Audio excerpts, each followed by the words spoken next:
The moment that still replays in my head over and over is the silence. Not yelling, not anger, just silence. I looked my own father in the eyes, across a long polished conference table, and asked a question that should have been easy, almost automatic. "What's the name of my company, Dad?" The room went dead quiet. He opened his mouth, closed it, and looked away. That was it. That was the exact second something inside me snapped.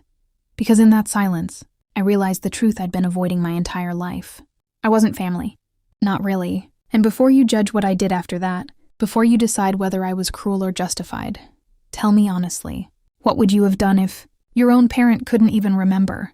The one thing you built with your blood, sweat, and years of your life? I need to go back to the beginning, because nothing about this happened overnight.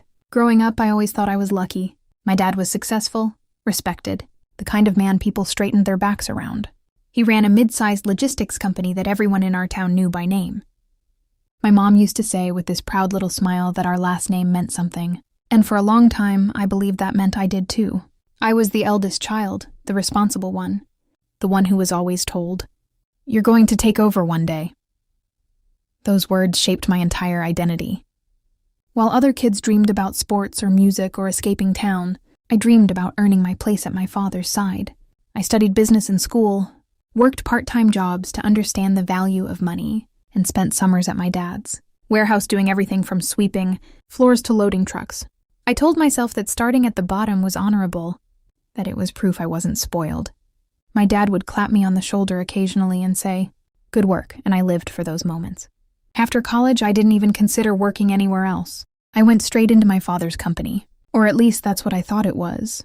The truth is, I was given a low-level operations role, long hours, mediocre pay, and endless promises about the future. "Be patient," Dad would say. "You've got time."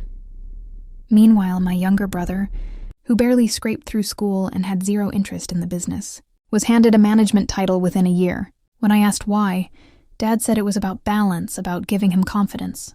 I swallowed my resentment and kept going. I worked harder. I stayed later. I fixed problems no one else wanted to touch. Slowly, I became the person everyone came to when things went wrong, except my father. With him, I was still just the kid who needed to prove himself. A few years later, I had an idea. The logistics industry was changing, and I saw a gap my dad's company wasn't positioned to fill. Smaller businesses needed flexible, tech-driven solutions, and the big players didn't care about them. I spent months researching, building projections, even sketching out a platform concept. When I finally brought it to my dad, I was nervous but excited. I expected pushback, maybe skepticism. What I didn't expect was indifference. He barely skimmed my proposal before saying, "That's risky. Focus on your current role." I felt crushed, but I couldn't let it go. So I did what he always preached. I took initiative. On nights and weekends, with my own savings, I started building that company myself. I registered it legally. I found a small office. I hired 2 people who believed in the idea as much as I did. For the first year, I barely slept. I ate ramen, drained my savings, and questioned myself constantly. But slowly it worked. Clients came in, word spread, revenue grew.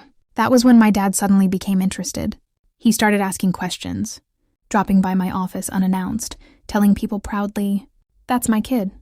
He offered advice I hadn't asked for in connections I already had. When a big investor showed interest, Dad insisted on being involved. He framed it as support, as family helping family. I was wary, but I wanted his approval so badly that I let him in. We formalized things. He didn't invest money, but he wanted influence. He said it was to protect me from mistakes. Looking back, that was my first real mistake. Over the next 2 years, my company grew faster than I ever imagined. We landed major contracts, expanded into new regions, and became profitable. I was finally doing something that was mine. Except slowly it stopped feeling like mine. My dad started introducing it as part of our portfolio. He brought my brother into meetings, despite him knowing nothing about the business. Decisions started being made without me. When I pushed back, Dad would pull the family card. "Don't be difficult," he'd say. "We're on the same team." At family dinners, my success was mentioned only in relation to how it reflected on him. If I tried to talk about my struggles, my mom would change the subject, and my brother would joke that I was lucky to have Dad's help. Lucky. That word burned every time. The breaking point came at a board meeting. I didn't even know was happening until the morning of.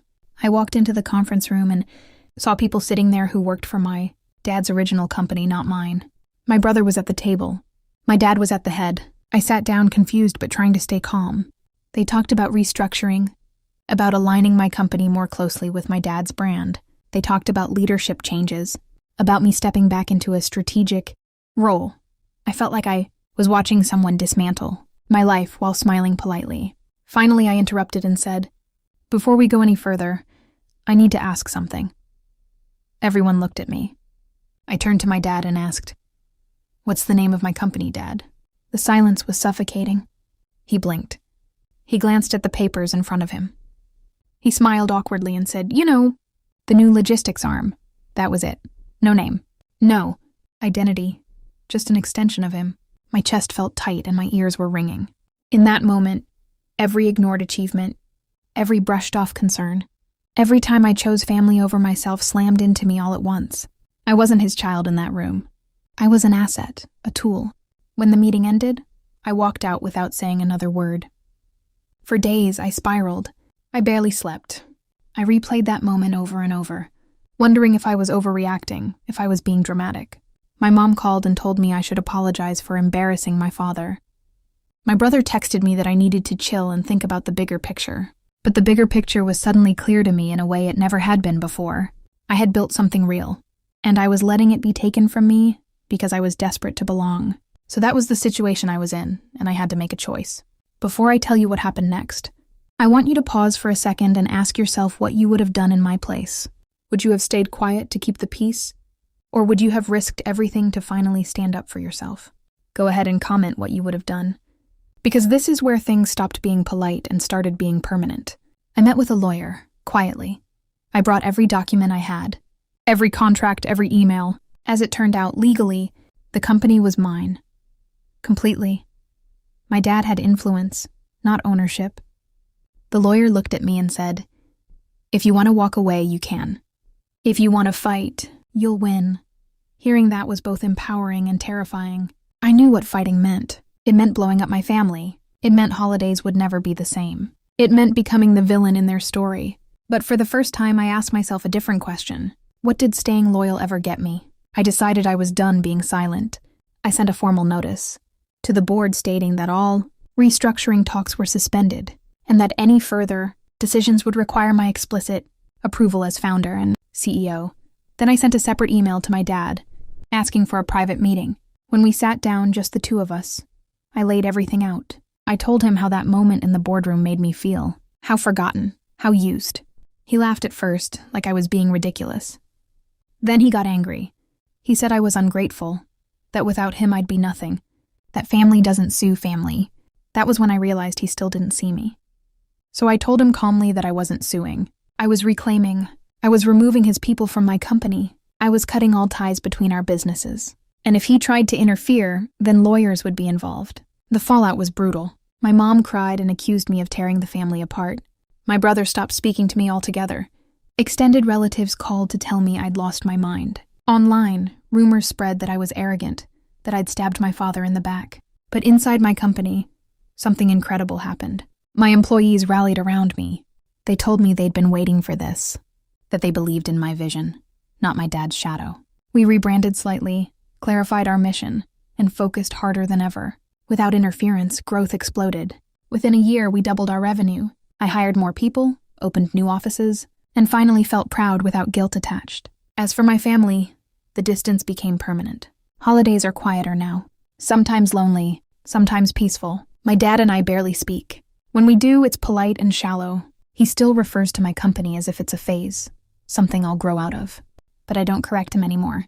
I don't need his recognition to validate my work. I already know who built it. Looking back, that silence in the boardroom was a gift. Even though it didn't feel like one at the time, it stripped away every illusion I had about loyalty and love being the same thing. I learned that sometimes, the people who should support you, the most are the ones who benefit from keeping you small. And choosing yourself doesn't make you heartless. It makes you honest. If you think I was right to finally stand up for myself, like this video, if you think family should always come first no matter what, tell me why in the comments. And if you want to hear more real, messy stories like this one, Make sure you subscribe and share your final thoughts on this whole mess down below. I'll see you all in the next story.